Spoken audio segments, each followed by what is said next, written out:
ኪራ በቃ ተረጋጋና ወደ ውስጥ ግባ። እቴትን አታስጨንቃት። ጽናት ዝም በይ። እሺ ተረጋጋ። ሁላችሁም አስመሳዮች ናችሁ። ለእኔ ትንሽ ብታስቡና ብታዝኑ ሊኖሮ እንደዚህ አይነት የአእምሮ ቁስል አሰጡኝም ነበር። ኪራ በቃ ዝም በይ። እንዳትነኪኝ እማ አስቱ አባ የሆነ ነገር አድርግ። እማ አምቡላንስ አባቱ ልብል አምቡላንስ ጥራ። ውሃ አድርግልኝ። አስቱ ገደልኩት። እናቴን ገደልኩት።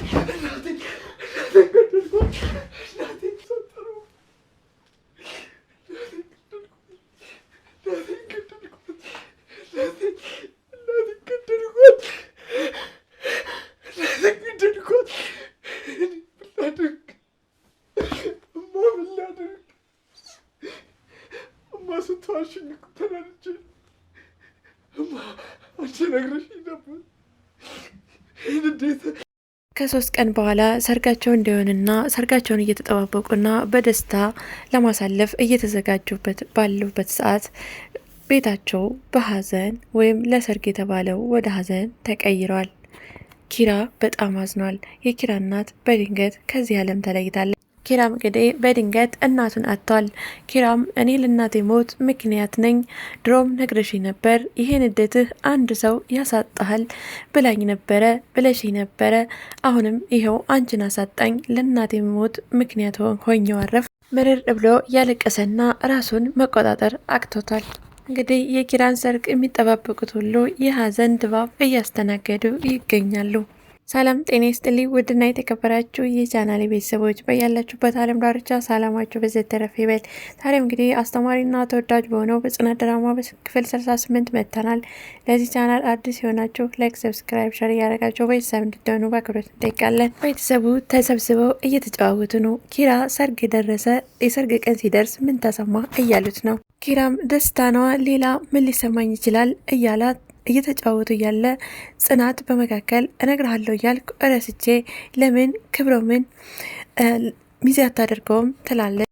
ምሩም በቃ ሰኒ የገጠሩን ጉዞ ሰርዘነዋል፣ ገጠር ሳንሄድ እዚሁ ባልመጣ እያለቻት እየተቀላለዱ እየተጫወቱ እያሉ በመካከል ክብሮም ይመጣል።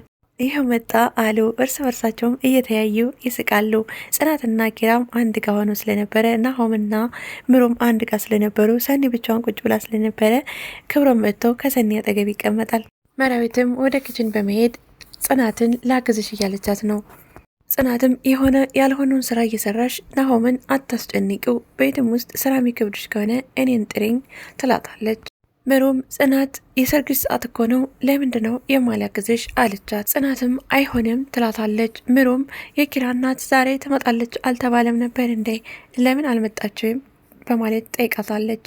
ጽናትም ሆስፒታል ናት፣ ሆስፒታል ሆና ክትትል እየተደረገላት እንደሆነና እርዳታ እየተደረገላት እንደሆነ ትነግራታለች። ምሩም ኪራ እውነቱን ማወቅ አለበት ትላለች። ጽኑም እንዴት አድርጌ ነው ለኪራ በዚህ ሰዓት የምነግረው ትላታለች። ምሩም በጊዜ ያልተነገረው ነገር አሁን ለመናገርም ከባድ ነው፣ ብቻ ለሰርጋችን እንዘጋጅ፣ ጸጉራችን ምናምን ነገ መሰራት አለብን እያሉ እየተጫወቱ እያለ የኪራ እናት በድንገት ተከሰቱ። ኪራም እናቴ ምን ሆነች ነው ጠቁረሻል፣ ከስትሻል ይላታል።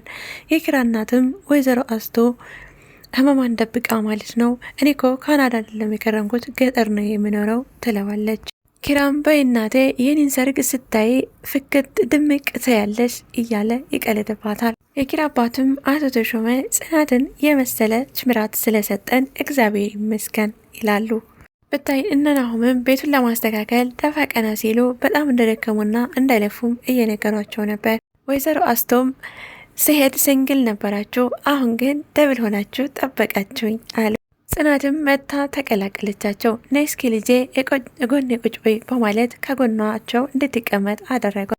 ኪራም ከተቀመጠበት ብድግ በማለት እማዬ በዘመናት ስትጠብቂው የነበረው ይኸው ህይወቴን ሰጥቶኛል፣ ጽናቴ ናት ህይወቴ በማለት ይነግራታል። ወይዘሮ አስቱም ከተቀመጡበት ተነስተው ጆሮ መድኃኔዓለም ምን ይሳናሃል እሰይ በማለት እልል እያሉ ተንበርክከው መጸለይ ጀመሩ።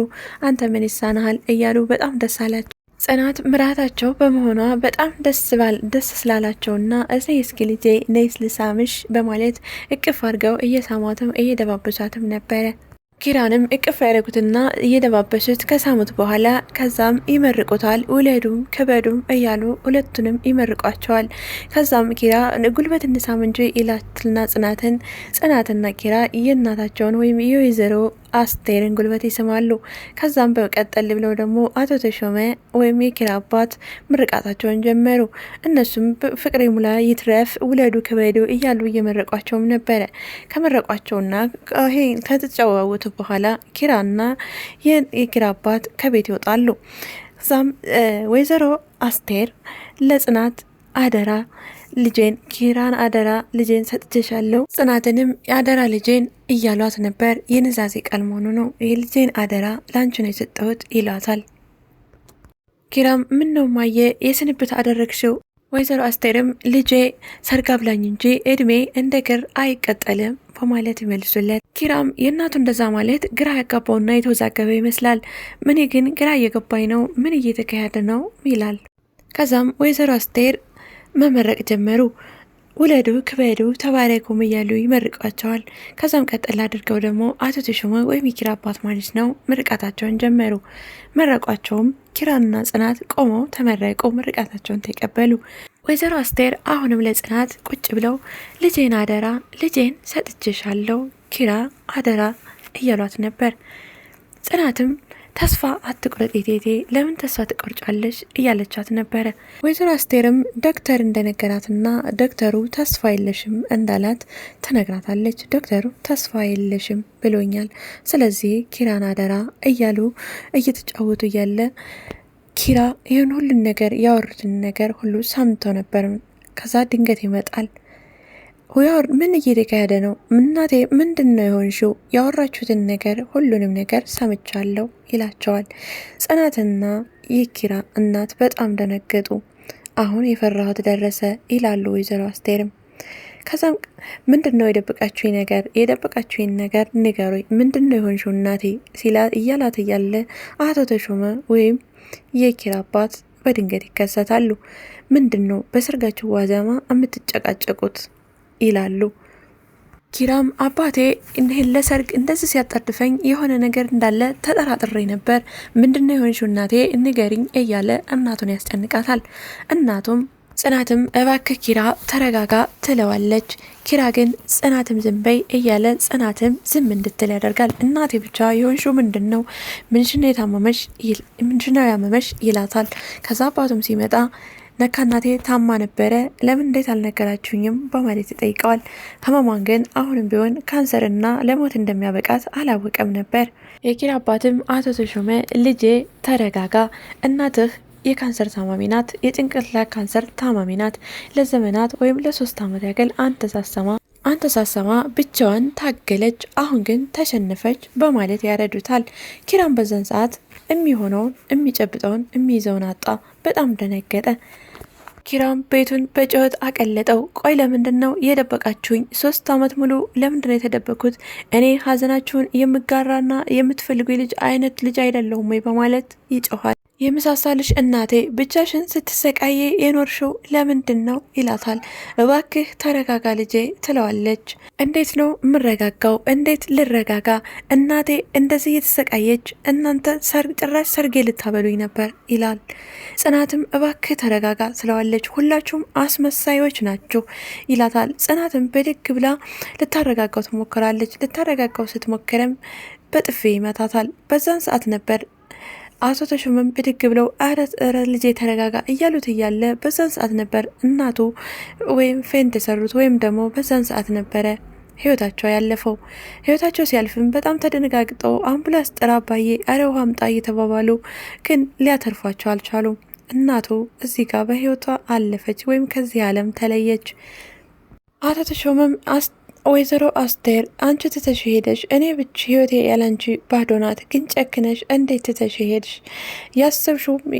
ያሰብሽው ሳይሳካ እንደፈራሽው የልጅሽን ዓለም ሳታይ ሄድሽ ይላል ብቻውን ቁጭ ብሎ።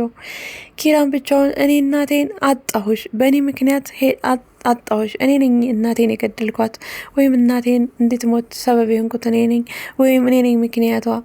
እንደዚህ አንተ እኮ ይሄን ይዳይትህ አንድ ሰው ያሳጣል ብለሽ ነበር፣ ይኸው አንቺን አሳጣኝ እያለ ራሱን መቆጣጠር አቅቶታል። ክላሱን ዘግቶን ብቻውን ያለቅሳል። በሱ ምክንያት እንደሞተች አድርጎ ነበር ሲቆጥር የነበረው። ምክንያቱም እሱ ተናዶ ተበሳጭቶ እዛ አጠገቡ ህይወቷ ስላለፈ በጣም ነበር ያዘነው። ኪራ በጣም ያሳዝናል። ሰርጉ ሲጠበቅ እንግዲህ የእናቱን መርዶም እንደገና ደግሞ የእናቱን ህመምም የእናቱን ሞትም በአንድ ቀን ማለት ነው። በሀዘን ላይ ሀዘን ማለት ነው። ለዛኛው ለህመሙ ደበቃችሁኝ ብሎ በጣም ተበሳጭቶ እያለ ደግሞ የእናቱ ምዛው አይኑ እያየ አጠገቡ ሰርጉንም ሳታይ ህይወቷ አለፈ ማለት ነው። እና ኪራ በጣም ያሳዝናል። ወይዘሮ አስቴርም በጣም ታሳዝናለች። የልጇን ዓለም ሳታይ እንደጓጓችለት የምትወዳትን ምራት ጽናትን ሲያገባ ወይም ተሞሽሮ ሳታይ ከዚህ ዓለም በመለየቷ በጣም ታሳዝናለች ማለት ነው። ኪራም እንግዲህ ሰርጉ ሲጠበቅ ሀዘን ገጥሞታል ማለት ነው። እንግዲህ የዛሬው ቆይታችን ይህንን ይመስላል። በሌላ ቪዲዮ እስከምንገናኝ ድረስ በያላችሁበት ቸር ሰንብቱልኝ። ባይ ባይ።